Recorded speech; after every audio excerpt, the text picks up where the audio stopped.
is Jim Starkweather, the publisher of Kitmaker Network and Armorama.com, and welcome to another Cracking the Box. Armorama.com. I hope you guys have actually gone there. I'm seeing a lot of people on Kitmaker Network video channel, or our channel on YouTube, and they're always referring to Kitmaker, but I seldom hear them say something about Armorama. Armorama is our flagship site. It is the largest AFV armor website on the internet. I can pretty much say that without any reservations, qualms. Oh, maybe this site might be a little bigger. I mean, Hyperscale is probably as big when you include aircraft and so forth, and I would still, I don't know where to put Hyperscale in terms of it's the biggest site on the line for scale modeling, or what the scenario is there. It's that gets a little more gray kind of decision wide. But Armorama is the #1 armor AFE site. So that I'm not so much saying as a proud thing for myself, but for the community. I'm kind of standing up for the community with this thing because I don't know, I just feel like they deserve that recognition. The staff there have done an excellent job over the past 10 years. I mean, it has been the site's been around since 2001, the end of 2001, so pretty much all of 2002 and forward. And since about 2004 or 2005, actually probably be more accurate, the site's been run primarily by volunteer staff. So pretty much everybody there is doing, over the years, has put in their own hard work, effort, and so forth to make that site what it is today. I'm not saying I did nothing on the site. Obviously, I helped build the site. I code the site. I make sure it stays up and so forth. But by and large, other than this content that I do for Armorama and some other things, the site is completely done by the community itself. So anyways, that said, let's get to the kit at hand, which probably most of you have already seen, or some of you have already seen in one form or another. And it is a brand new manufacturer, Rye Field Model, RMF, down here in the corner. And it is their first release in 1/35th scale, RM5001. And it, of course, is the Tiger 1 Panzerkampfwagen 6 Ausf. And the initial production, this is the early 1943 North African Front, Tunisia. So not a kit that has not been covered by most other major manufacturers, but certainly a kit that if you're going to put out a World War II plastic kit, this is one of the more kind of fundamental based kits that you could put out that probably would garner a lot of interest, and it has. So now there have been already, because of this kit's filtration, it kind of filtered out slowly to different modelers or channels or whatever, got to different things. It did arrive to us probably about 3 weeks ago, I think, or 2 weeks ago. Sorry, I'm just getting to it now, but we've had quite a stack of kits over here in the incoming area. And but I want to do the unboxing because basically I think a lot of people have already commented on it from either an accuracy standpoint or a or just a kind of a, even building the kit and so forth. I think some people have done, but for us right now, I just want to do the unboxing, get the cracking the box out of the way, and then we'll certainly be willing to pass this over to somebody for a build review or a build feature. All right, that all said, so what does the box say? Workable tracks, workable torsion bars, clear periscope, photo etch parts. This is not a toy. Unassembled model kits, cement and paint not included. Skilled modeler 14 and over. They do have CAD shots on the side here, showing some nice different areas of detail, and you can see where some of the photo etch is going. They include some tooling, some plastic sprue parts that basically allow you to put the actual tracks together. Got words are good. I know words. I will say right off the bat that it certainly looks like there's a lot to the track assembly. Not a big fan of like multi big part tracks. I mean, better than vinyl. A lot of people say, oh, I'd rather have that than vinyl tracks and so forth. And then of course there's people who say, well, I'd rather have the vinyl tracks because they're easier to do. And of course, as a new manufacturer, right off the bat, they're using the nice open and closed sealable bags, which I always find funny because this is what Meng, for example, was doing early on. and I think maybe even Tacom, or was it Tacom? And I'm not sure if they're still doing it, but it does seem to like die at some point, and they start going back to just plastic sealed bags. All right, so right off the bat, you can see the styrene is a nice kind of beige, brownish color. The sprues here, this is E, the E fret, and it's marked 135th Tiger 1. No other date marks that I can see, unless they're just escaping my vision. I actually put my glasses on for this one. I bought new reading glasses, except they're just like one-time magnification. Let me see if this actually helps me. Well, yeah, I suppose it just make me see things a little bit better. All right, so now I can't see I can't see the monitor as well though. But like I don't know if that's in focus or not because my glasses are making it blurry. But you can see there's some interesting. Is that weld detail there where it's going to go maybe up against the top plate? So they've created the weld detail on the top ridge here. But the plastic production, speaking just from a kind of base production level, is certainly quality production. You can tell there's no flash. There's nothing that looks like it's out of place. There's very small details like these are those hoses or lines, something like that, wiring. The connection points seem very light. In other words, they're going to be easy to break apart from the sprue. They're not overly heavy. This piece right here, you can see just the wobble is that both of these pieces are, if I wiggle them back and forth a little bit, they're just going to fall right off. Which is from the standpoint of disassembly from the fret is a good thing. All right, so you can see here the tow cables are also very nicely detailed. Again, there'll be photos at the end of this review that'll show probably more close-up detail than what I'm able to do here. Now, of course, interestingly enough, this bag is sealed plastic. Oh wait, no, it isn't. I couldn't find the flap.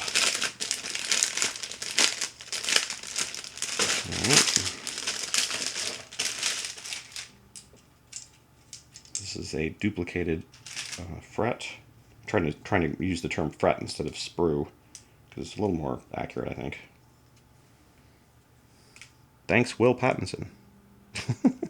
All right, I do pick things up from other people online sometimes.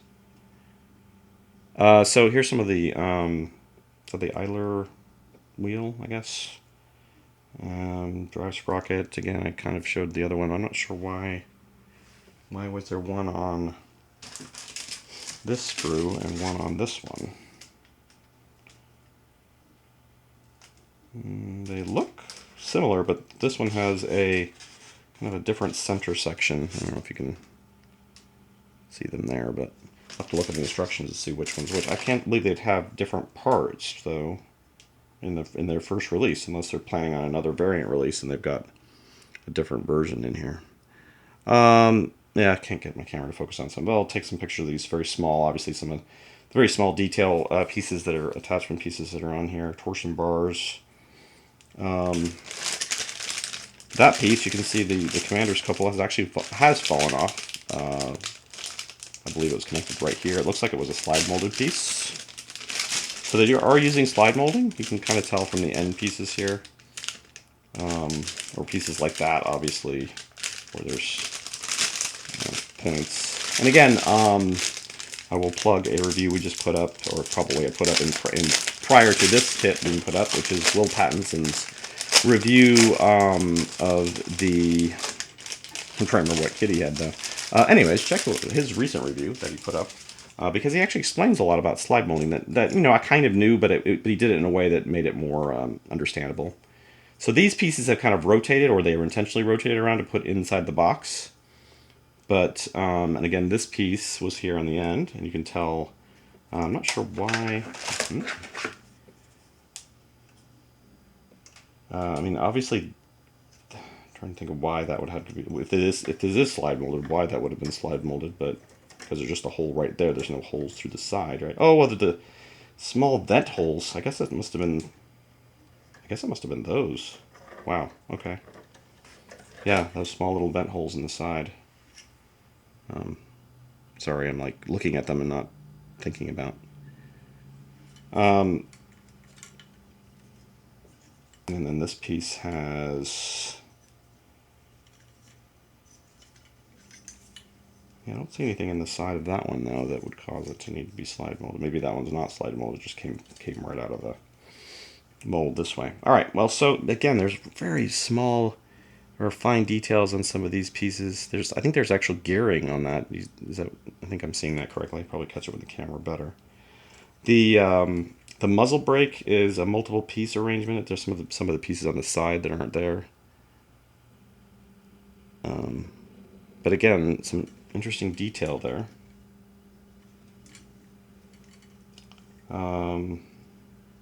The turret top has weld marks there inside the plate areas. Almost looks a little too clean, though. The main steel up here needs to be weathered or something. Don't want to lose that. I'll stick that in the box. All right, so then let me just take a look at the main hull, and then we'll take a look at the tracks, which I think are going to be. I don't know whether they're going to be the plus for some people or the Achilles heel for some people of this kit, but we'll see.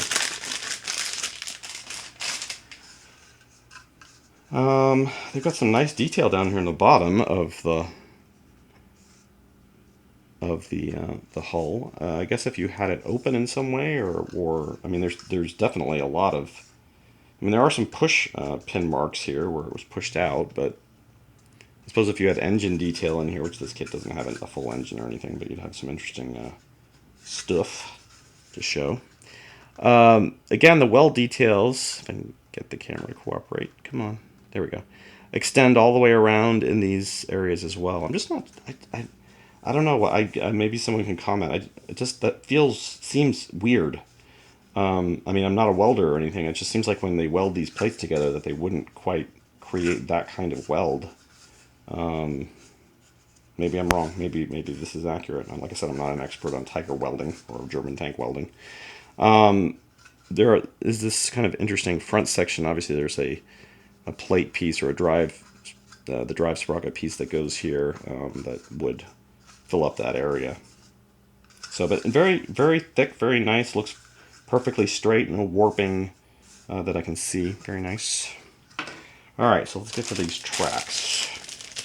So, the main tracks themselves are in this box, and they are just kind of connected. These are all the other pieces. So we have part of the tool to put the tracks together here. And then we have the guide horns. Is that the right term? I think it is the right term. And then the pins. And a lot of them. So here are the tracks. If I can get this box open. Is this sealed? I think this is tape sealed. Uno momento.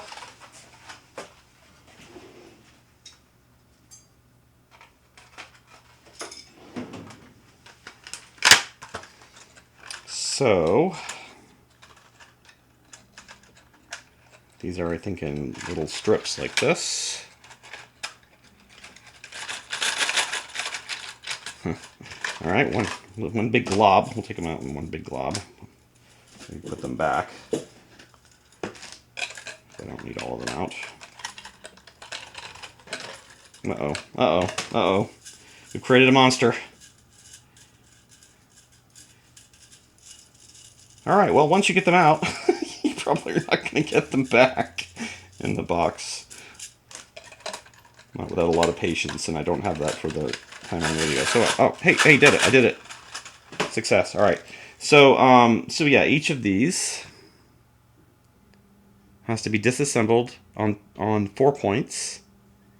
They obviously fit together once you've got the sides facing each other. Actually, they fit alternate to each other, don't they? Yeah. So, but then there's a matter of the pin and the guide horn that you have to glue on, which I think, is it multiple guide horns? So I think it's two in where those where those pin areas are, I think that's where the guide horns go in. Which, is that right? Let me look. I'll look at the instructions. We'll take a look at the instructions on that when we get to that instruction part. All right, so now I've got the road wheels. And again, they look very clean. I see some nice fine detail there. Again, it looks like some weld marks, which is good. I guess I've probably seen road wheels with weld marks on them before. I just don't remember seeing them. So they definitely kind of hit that one. They have a lot of ammunition for the tank, which is a little odd, obviously, because it doesn't have a full interior. So I'm not sure why they include the ammo racks. Maybe they have the parts of the interior for the turret, and this is some of the turret stowed ammo. They have different kinds of ammo here, though. Looks like different, different shell type heads on them. I'll save those for photos. I think you guys can see those better in photos, anyways. Then we have a piece of clear here, which has obviously some of the clear for the commander's cupola, as well as some of the other lenses, and it looks like there's quite a few maybe the different visor ports and things all have lens glass in them. So again, we'll look at that in the photos. And the last fret here is the upper deck of the hull.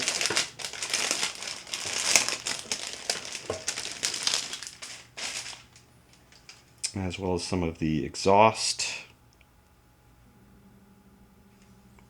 and air filters and the back deck, which again looks like it has some nice fresh looking details, like that piece there. Again with the upper hull weld marks. The back hull tools, tow cable ends. No, they do have. I was going to say I didn't say any tow cable, but there it is on the back of the photo etch. Looks like they're using copper, wound copper. This shovel looks different but nice. Square-headed shovel.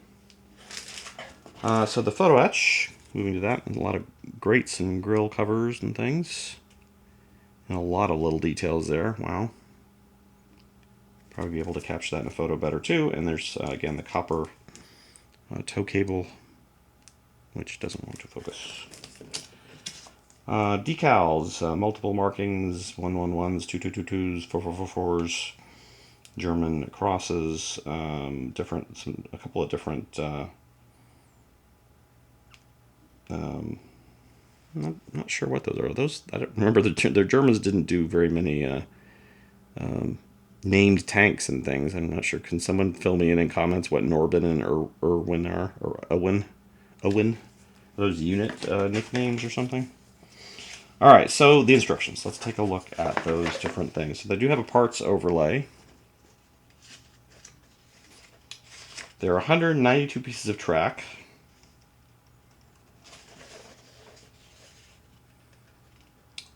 There's that muzzle brake setup. So it is a piece that goes on the front there is what finishes it off.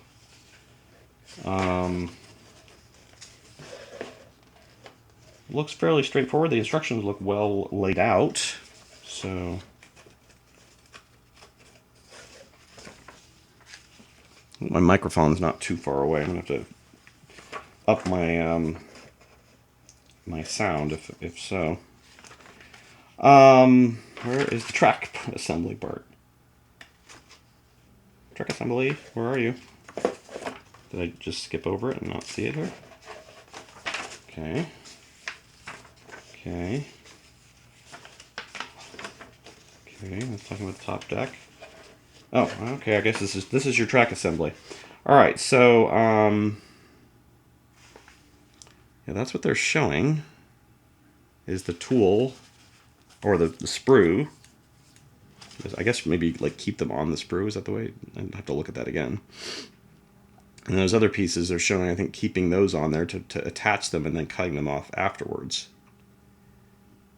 But they aren't showing you that center guide area has already been put in. So I guess these tracks have a center guide and then a side guide. Is that the way the Tiger tracks work? They've got two guide horn areas. Anyways, so looking at the, all right, so yeah, they're showing basically you clip off these or bend these off or whatever. So I've already bent that one, you can see. And then you use that to insert the 4 pins at once. So that at least would reduce some of the time. And then I guess all of these potentially can be cut off. There is a little notch or area there you can see that would be, where you just clip them off. Still a lot of work. So, all right, well, let's take a look at the photos and then we'll come back and conclude.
Well, hi guys. Hope you enjoyed those photos, and this is a little bit of a different conclusion because I normally obviously don't do these live on camera.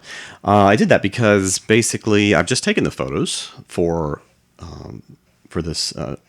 Rye Field Model Tiger, and I saw a lot of really, really nice detail in some of the macro photography I was taking that I didn't see with my naked eye.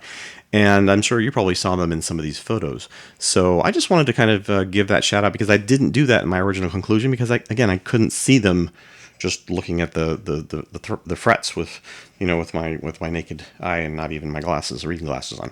So again, this is kind of a flaw in my process of doing them. But for this one, we'll basically conclude by saying, yeah, I think there's some really, really nice details in this kit that need to be looked at and talked about, and accuracy reviewed, obviously, and down the road and so forth. But I think that Rye Field Model has kind of laid down the gauntlet as a new manufacturer with their first kit. I'm not saying other manufacturers haven't met or exceeded this level of detail before, but for a newcomer to come along and put out a kit with this kind of intricate levels of details, weld lines, small items like those wing nut screws or nuts, wow. Yeah, I think that, like I said, they've kind of done a really, really nice job with this. Again, I can't speak to the accuracy. I'm not a Tiger expert, but it certainly looks like, and you can give me your feedback. What do you think? It certainly looks like that the kinds of details that they went with here really are something that at least aesthetically look great to me. Again, I'm not sure as to the accuracy, and I won't try to talk it up that way, but it certainly looks like they've given modelers a lot of eye candy. Is it too much eye candy? Is it too little eye candy? I don't know. You guys you'll make that decision in terms of sales and so forth. But yeah, well, thanks again to our new friends at Rye Field Model for supplying us this sample. I hope this unboxing gives you guys some insight into the kit and whether you'd be interested in building it or taking a look for it. It might be a little bit difficult to find. It is a new manufacturer with limited distributor channels and so forth right now, so definitely keep an eye out for it. I believe we were just notified that Pz.Kpfw Model is going to be distributing it in the United States, and I believe it'll be available direct through their website, as well as other sites, I'm sure, online. So again, thanks for watching, and if you have any feedback, please leave it below. If you click that like button, we'd appreciate that as well. We'd like to post a challenge to our Armorama users versus our YouTube users, and that is, see if you can generate as many comments on the Armorama page for this video as the YouTube page for this video, because you guys have been losing like every time. And I did a little rant earlier in another version of this video where I went off about other things, but I'll just say this. Our community in Armorama is gigantic. It's huge. We have 15,000 daily visitors, unique visitors a day. I'm not worried about traffic and so forth in Armorama, but I do worry about community interaction. And I think community interaction has been sometimes abysmal lately. So I don't know. I need to make some changes technology-wise, and I fully recognize that that's me, and I haven't allowed things for, say, Facebook logins and some of the things that other sites do nowadays, or at least the higher-end sites allow for, and I'll try to do those things. But I'd also like you guys to go up to the top right-hand corner, and that login button that you've had just not logged in for a long time, I'd like you to log in. Can you just do that for me? Just log in. That's all I care about at this point. Because I feel like if you're logged in, then you'll leave a comment. But when you haven't logged in for 6 months or something, even though you use the site every few days, that's just weird. I don't know. I just find that odd. But I know it's happening because I can just see it from the stats and stuff. So, or if you've never registered, this is something, I just haunt your site and I never registered. Well, we're a community site. We need community interaction. We get it. I'm not saying we don't, but we need more.